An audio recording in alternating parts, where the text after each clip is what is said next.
9 ottobre 1963, sono passati 55 anni dalla tragedia del Vajont. Qui ora questo luogo è una delle mete più visitate come monumento storico.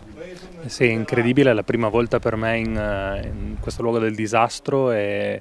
ho accettato volentieri l'invito a partecipare a questa visita a 55 anni e qualche giorno, perché purtroppo l'anniversario è passato già da qualche giorno da quello che è successo appunto il 9 di ottobre del 1963. Che dire, è impressionante vederla da vicino, l'abbiamo vista tutti dai giornali, dai libri di storia, ne abbiamo visto dei 1000 servizi, spettacoli teatrali, ma vederlo qua di persona e capire cosa siamo riusciti, cosa l'uomo è riuscito a creare, e cosa l'uomo è riuscito a distruggere e come è riuscito a distruggere se stesso è davvero impressionante. Quindi sicuramente questa è una delle zone del Friuli Venezia Giulia da valorizzare non soltanto dal punto di vista turistico, ma proprio come testimonianza per far capire quali errori si possono commettere e quali possono essere poi le conseguenze.